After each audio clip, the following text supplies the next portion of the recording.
Hey guys, it's Chris Christine here back from C&H Smology again for another review video.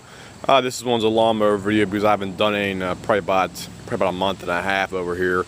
And we had one of the actual older Toros over here to give a review about because there's not a lot of people in my area that actually have this kind of machine, so I thought it'd be a good idea to actually give this kind of review right now for that. This is the earlier 2000 Toro Personal Pace GTS series engine on here. This also has the quote super recycler Toro deck on there as well too. This is like a nice thick the deck on here they have, plus also the wheels and the height adjusters are actually a lot more beefier than the newer ones they have out there in the market, as you see right there. And this one has the older gray schematic colored wheels on here as well too, where the newer ones are basically almost like a new Lawn Boy and stuff like that. And this is one of the older ones. You actually have the rear bagger assembly on there, as you see, because it has the chute hookup right there for that, and also has a transmission in the back, as opposed to having the transmission in the front on some of the newer ones as well too. And this has the typical classic 6.0 horsepower Briggs and Stratton. It says built exclusively for Troy build, even though they just basically slapped it on her for the call opinion that it was made for them. But overall, it's still a good engine nonetheless out there for that, and starts up basically every time over here after we got done servicing it over here for that. The guy's main complaint he brought over to us was he just said the thing would not start, and he quote claims, end quote, he ran the thing out of gasoline and there was no gasoline in the tank. And to his credit, whenever we did check it out over here, there was no gasoline in the tank. It was basically bone dry.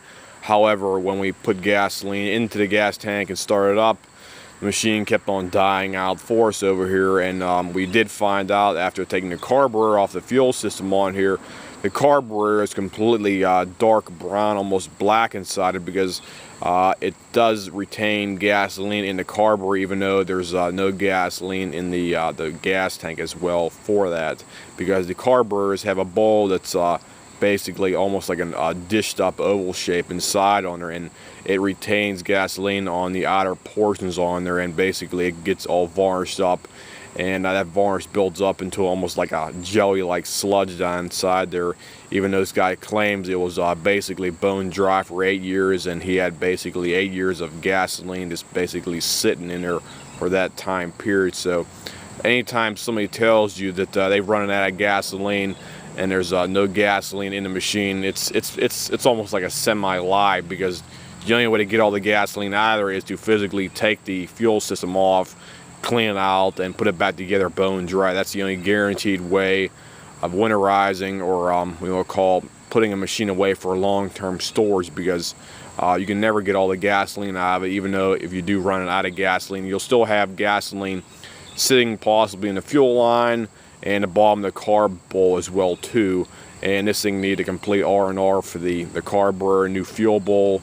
The carburetor needed to be overhauled. Also the float was actually leaking as well too. It looked like it was actually got contaminated, because most of these floats, they're not a solid piece. They actually have an upper and lower half on those plastic floats, and the float looks like it might got contaminated on the inside. So we replaced the float as well too, and we also had to replace the fuel line, the gas cap on here, the spark plug, the air filter, and also the last portion was the actual air box on these ones right here. Sometimes they tend to get warped over time, and you have to replace the intake to the carburetor gasket between the air box and the actual carburetor itself. They have a small gasket there to actually wait for the primer system on the front end on here. And sometimes from the factory they have one gasket, where over here we found that it might take maybe 2 to 3 gaskets for the air primer to work properly for that, and it has 3 currently on it right now for that as well too. So, and also the other thing was the gas fuel line had to be replaced on there as well too, because it was all cracked up on the outside because, as I said before, this is a 2000 series, I should say 2000 model year. Let me flip it up here for that so you can see that in front of the engine. There we go. You could probably basically, let me see, get a better picture, zoom in on this thing for you guys. There we go. It's a 12H 807-1775-B1. The code is 000 on her, so it's a 2000 model year machine, or I should say at least the engine is. And that's basically everything I got to buy right there. The Toro Super Recycler. This is their premier line they had back in 2000 right there for that. So let me get the thing started up here for you guys, and we'll see how it runs over here inside. So let me prime it a couple times.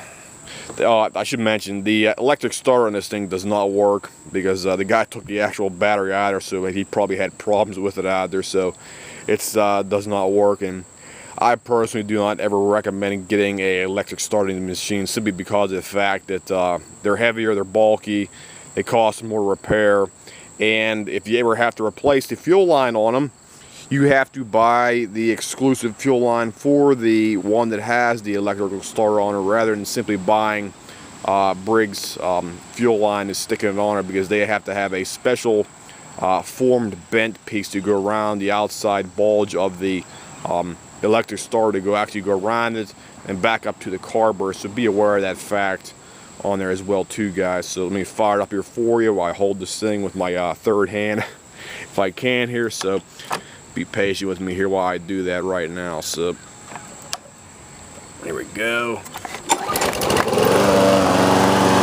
and there we go. Sounds great. Starts up on one pull. Doesn't have any surging or smoking or knocking, and the self-propel works fine as well too. Move forward good. Let me push it down again here. There we go. So running great for me, guys. Took about a couple wires to get it all cleaned up and anything else like that. Let me see, the other thing was trying to think. There's something else I had to do on here too. I'm trying to think. We had to bend back the blade brake bracket over. There's a teeny bit on it because it wasn't engaging, I should say it wasn't disengaging completely on it for the braking mechanisms. That's another thing we did as well too, but that's here and there because it needed done because it wasn't not engaging completely properly, and because sometimes those brackets, they don't over time they tend to wear on there for that, and sometimes they might just wear just enough where it's not disengaging or engaging properly as well too. So let me give you a shot of the actual model number down here in the deck too, guys, so you can get a better picture here. Okay, there we go. There we go, right. Let me see, I can zoom in on it for you guys here. It's 20045. Name SR-21SE. Serial number 21 and about 5 zeros, 140. Made by the Toro Company, Bloomington, Minnesota, USA. So there you go, guys. That's everything about this specific machine. Good old Toro quality, built in the United States. Classic Briggs & Strat engine, can't beat that. And apparently it was maintained, I'd say okay, minus the carburetor right there for that. So if anybody has any questions, comments, whatnot, this stuff, feel free to leave me a message here, and I'll try to answer any questions you guys have about something like this. I'll see you guys. Have a nice day.